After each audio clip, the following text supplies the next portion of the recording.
The Dark by Lemony Snicket. Illustrated by John Klassen.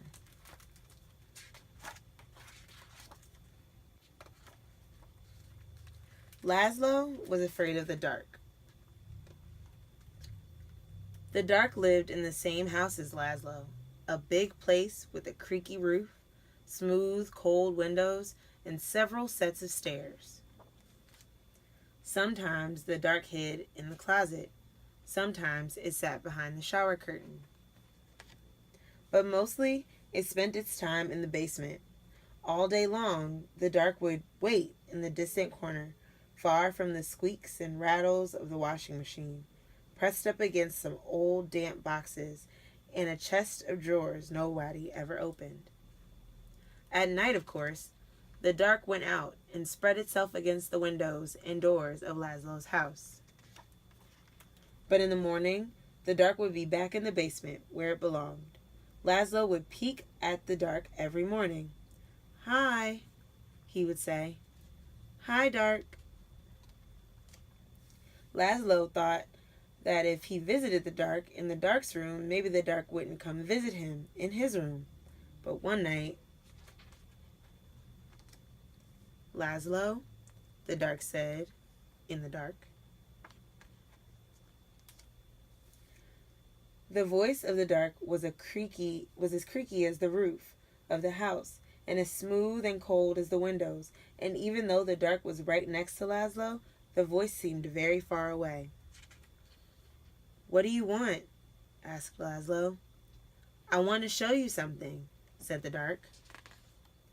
"In here?" "No," said the dark. "Here?" "No," said the dark. "Downstairs." "Downstairs?" "Yes," said the dark.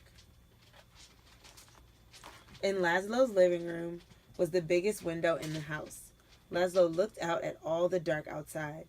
Above him the roof creaked, and he closed his eyes.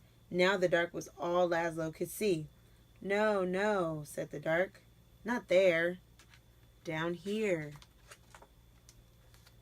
"In the basement?" asked Laszlo. "Yes," said the dark. Laszlo had never dared come to the dark's room at night.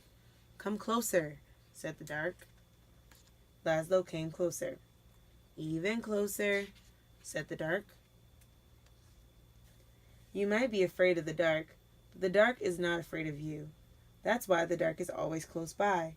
The dark peeks around the corner and waits behind the door, and you can see the dark up in the sky almost every night, gazing down at you as you gaze up at the stars.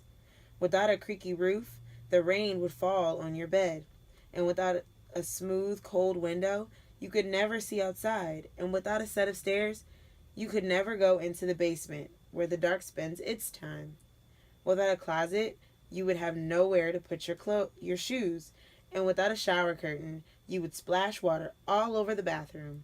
And without the dark, everything would be light, and you would never know if you needed a light bulb. "Bottom drawer," said the dark. "What?"